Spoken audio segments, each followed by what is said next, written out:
my father many, many years ago. He'll tell you a short story about it. And he did some amazing things during this past war.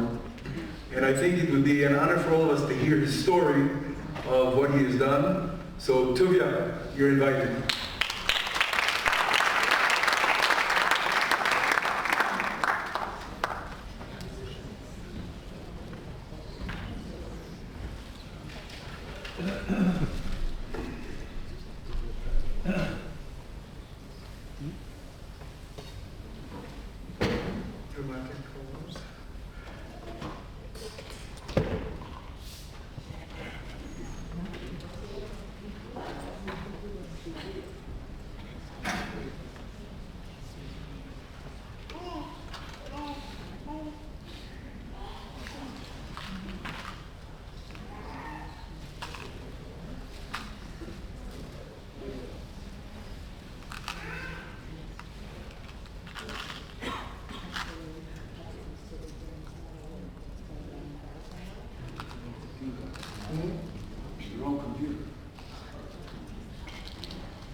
Okay, well, so sorting out the technical problems. Good evening, ladies and gentlemen. I'd like to welcome the ambassador and all of you lovely men and women, and I don't think there's any lords and ladies here, to this evening to honor my late friend Murray Greenfield.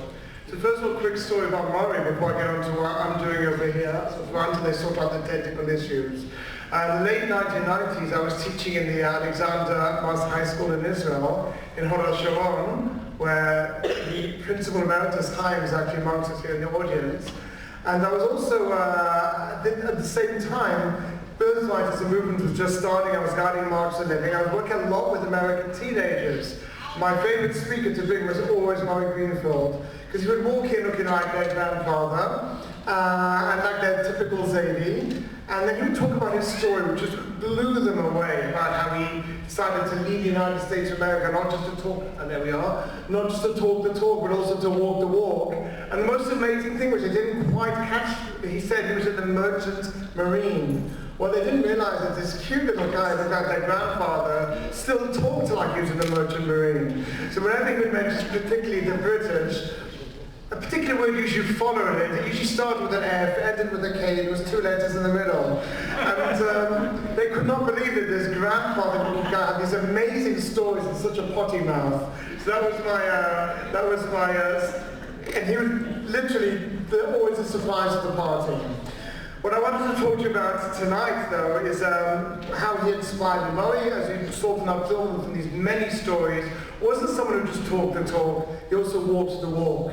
And that really made him a Zionist hero, like many Zionist heroes. Now, a couple of weeks ago, I was on the Gaza border over here, just about to go inside with someone in my unit. The difference is the woman next to me who's in my unit, she's my daughter's age. I'm 57 years old, and I'm actually the oldest combat medic in the Gaza front. I've just finished almost 2 years of service.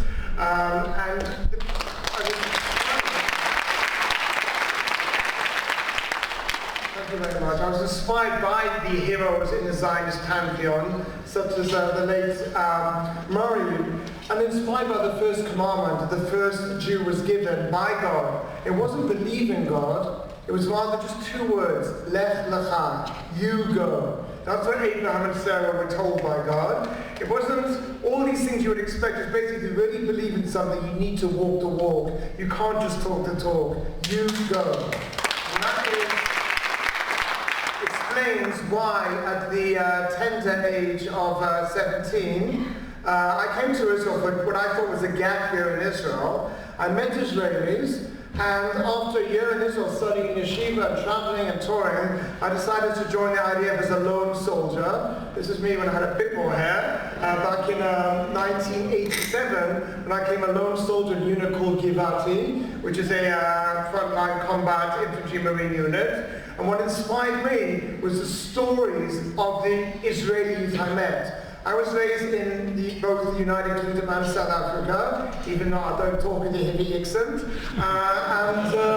When I came to Israel, I never in my wildest dreams would have thought of joining the British Army or the South African Army, because I had my whole life planned. You finish high school, you come for a gap year to Israel, you go to a tertiary institute of education, university, then you go live in the suburbs and have 2.2 kids in the dark. And everyone had their whole life planned. What changed my life, made me take the road less traveled, was meeting my Israeli peers. And they only had one thing on their mind when they finished high school, besides girls. They only had one thing on their mind, and their mind was the idea of service. Not just taking, not just I, and me, but rather giving. They knew they would go to university at some time, but they, first of all, their lives had to stop. And for 3 years, they knew they were going to give to their country, to their people, to their land, to their God, to their beliefs. And it blew me away. These are not the values I was raised on as a Jewish child in the diaspora.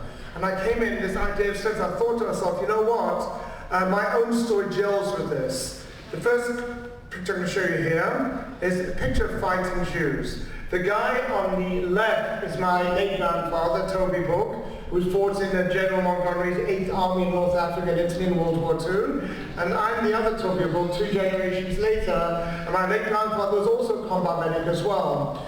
And he left his wife, his young wife, my grandmother Anne, at the beginning of the war and fought for 6 years in North Africa and Italy. They had a great marriage. They only saw her twice in those 6 years. All the way across, highly decorated combat soldier in the British forces in World War II. My other grandfather, who I didn't have enough time to pick up a picture, was Glassman. He had a very different story. My mother's parents were both sole survivors of the Shoah. My mother's mother, my grandmother, came from a little town called Szatay in northern Hungary, and my grandfather came from a town called Włodawa in eastern Poland. Both of them were sole survivors. So my mother grew up with a mother and a father and a brother and a sister, full stop. That was an entire family on the planet Earth. You know why? Because the state of Israel came around 10 years too late. The state of Israel came around in 1948 and not 1938. And that is why 1 out of 3 Jews, or 2 out of 3 Jews in Europe, were murdered. That is the simple reason why. No state, no army, nowhere to run, nowhere to hide.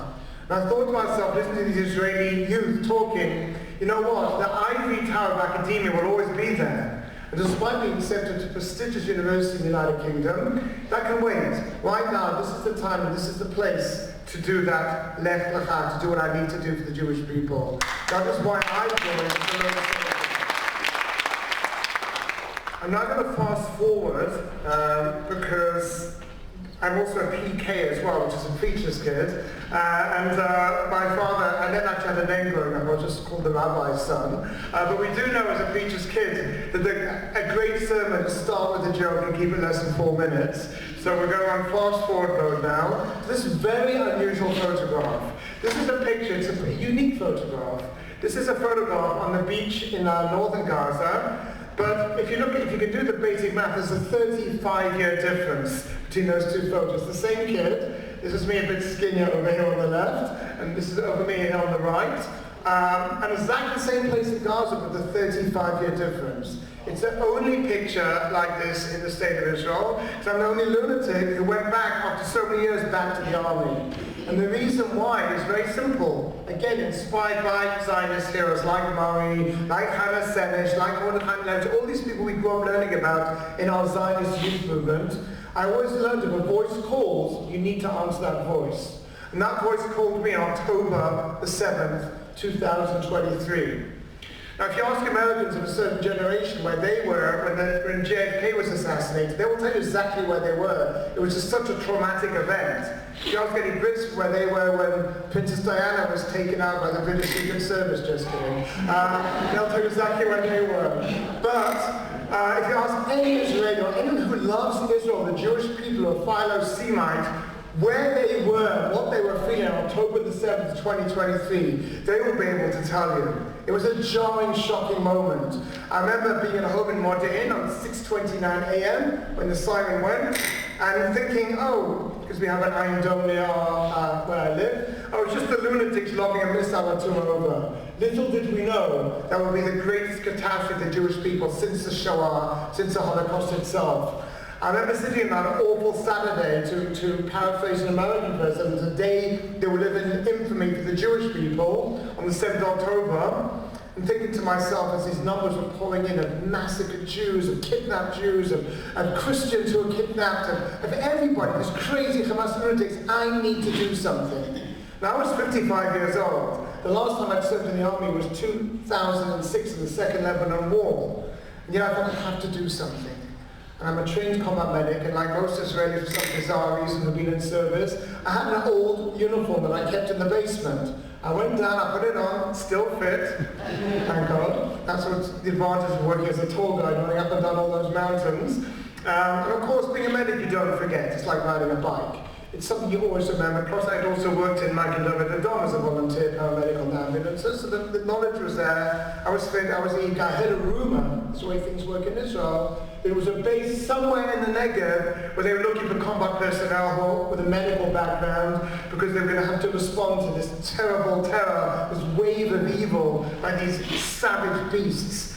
So I put where the base was in my ways, started driving down with a backpack and a sleeping bag in my old uniform, nothing else, got to the base after about 2 hours, and I realized it was Bashert. Because the base was right next to my basic training base in Givati, so I closed the whole circle, got to the gate, and the guard said, "Where are your papers?" And I don't have any. And the guard said, "Well, where is your emergency call-up?" "I don't have any papers, nothing." "Well, you can't go in." So anyone who spends time in Israel will know that no doesn't actually mean no. No in Israel, as opposed to any other country on the planet Earth, means, what does it mean? And start negotiating. So a couple of minutes later, without telling you how, as I'd have to shoot you, I found myself inside the base, and of course they were never going to find me because everyone's walking around with the same uniforms. Where's Waldo? So once I was in the base, I spent the next 2 hours, and the truth is stranger than fiction, but this is how I got back into the IDF, literally going from unit to unit, selling myself. "Hi, my name's Tuvia. My name's Dr. Tuvia Book. I'm a combat medic. I fought in Gaza, I fought in Lebanon a few decades earlier. I had the experience, have the knowledge, take me." And unbelievably, after 2 years, kind of like Murray, the gift of the gap, I actually got one unit called the Palmar to say, "Wow, this is interesting." They interviewed me, they took me, said, "You know what, we'll take you. You've got the knowledge, you've got the skills, and you're," I think the word they used was enthusiastic. "We'll take you." And then started the real bureaucracy. Now, anyone who spent any time in Israel will know that the bureaucracy in Israel is medieval. We might be the start-up nation, but when it comes to bureaucracy, we're stuck in the Machiavellian period, and you have to go to Shali Shut. So I went to the army bureaucrats and they said, "What's your personal number?" So I gave it to them, more or less the time of Menachem Begin, 1948. And they're looking at it and saying, "Dude, you're not even in the system. You haven't been to the army for the last 17 years. Why don't you go home and maybe we'll call you if we need you?" And I looked at them and said, "Dude, actually, that unit there wants me. I have the skills. I have a sleeping bag. I'm lying in front of this office. I'm going to drive you crazy until you put me back in the army." And 2 days later, they said, "Okay." And there I was, signed back in the army, uniform, equipment, everything, straight away to the Gaza front. And that's what basically I've spent the past 2 years. So what do we learn from this story? Most kindly. We learn, A, there's a will, there's a way. And if you believe in something strongly enough, you have to make it happen, right?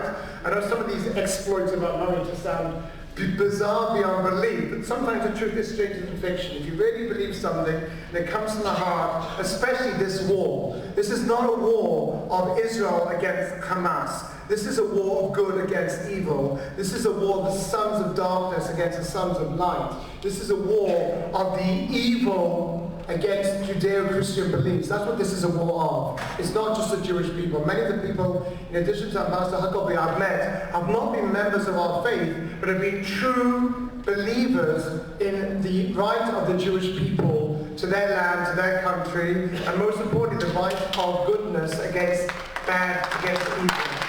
And it's very important. I was honored to meet Douglas Murray over here, an incredible Philo-Semite, who really understands this is a battle of civilizations, more than just a battle of local Middle Eastern structure. I've also met with Colonel Richard Kemp, a great friend of the Jewish people, who, when I asked Colonel Kemp, you're not Jewish, you're not even Israeli. Why are you so invested in the IDF? And here he is, in my unit, in Gaza, lighting my ghetto menorah there, made out of bullet shells. That's all we had available at the time.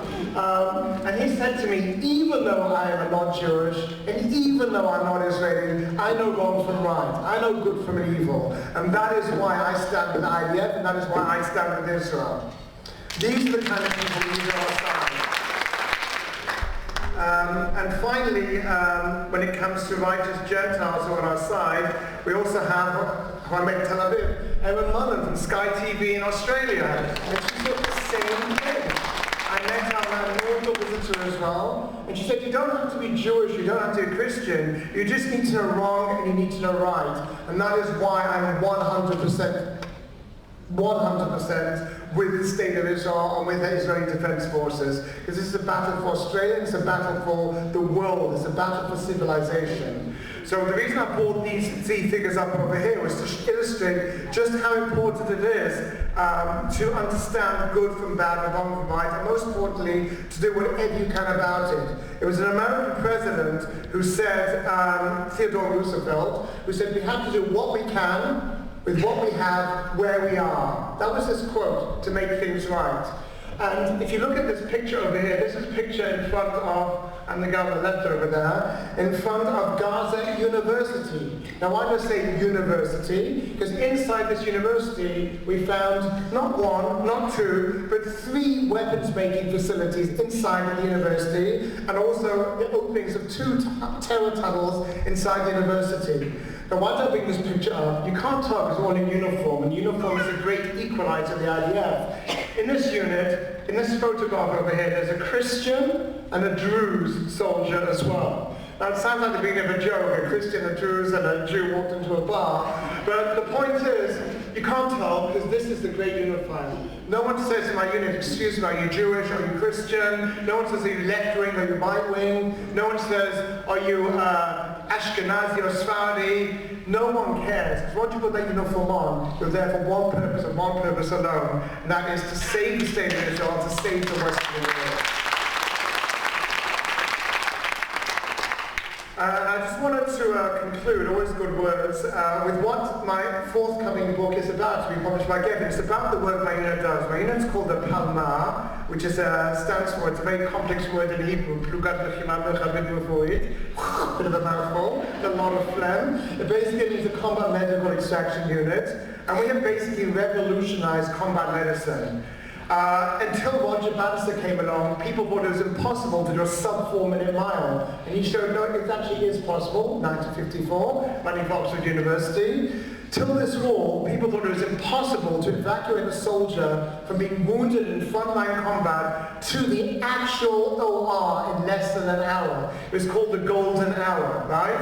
And we have proved, the IDF Medical Corps, that it is possible. And that's what this unit does. We know the terrible tragedy of the statistics. 915 holy soldiers have given their lives for our country, our freedom, our people, and indeed Western civilization. 915 heroes. But what you don't hear about are the thousands who have been wounded, who otherwise would have entered immortality if it wasn't for the speedy medical evacuation and professional treatment. So my unit, basically, we use the Black Hawk helicopters, thank you America. We also use these ambulances, which you call in Hebrew Fordim, because they're made by Ford, thank you America. And we have other ambulances called Dodgim, because they're made by Dodge, thank you America. And basically, because you have these armored ambulances and these helicopters, all provided by our greatest ally on the planet Earth, we're able to save these young soldiers' lives.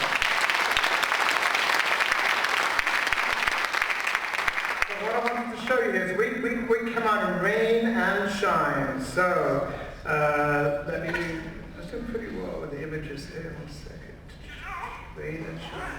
So even in the middle of rain, this is an actual photo here. First of all, this is what happens in the dry weather. This is inside Jabalia, northern Gaza. That is a helicopter from the 669 unit. That's the shelter station we work with. This is my unit over here, evacuating wounded soldiers. So how does it happen that we save their lives so efficiently? Again, it's to do with speed, professionalism, and of course technology. We have startup technology that would just boggle your mind, including handheld scanners which we can use in combat in the field. Sometimes we have to evacuate in combat. We use real blood, not plasma substitutes. We have hematologists in our unit with blood. Anyone here who is O negative, which is universal donor, tomorrow, if you haven't donated the last 3 months, go and donate to MADA, because we're using this blood all the time. That's really what saves soldiers' lives. We're using all sorts of technology, including mobile communication technology, where the embedded medics in the field are sending to the helicopter pilots coming in, who are sending to the helicopter exactly where we are in the treatment. So this kind of medical technology has literally saved not tens, not hundreds, but thousands of lives of soldiers. And we've had soldiers coming in from the United States, from NATO, come to exactly how we do it and how we do it so efficiently. And just to show you, it's not just when it's dry, here's actual footage coming up now of the evacuation in the winter in the rain from northern Gaza.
So basically, to wrap it up, in all weathers and all conditions, men, women, of all different backgrounds, of all different faiths, have come together to understand this is a milchemet ein bera, it's a war without a choice. This is a war we need to win, again, not just for ourselves, but the entire free world.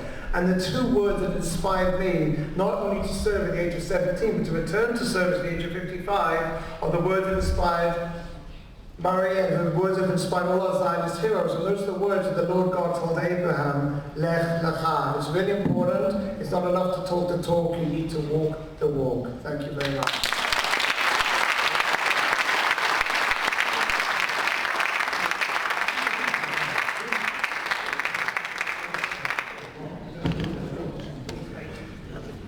Thank you very much, Tuvia.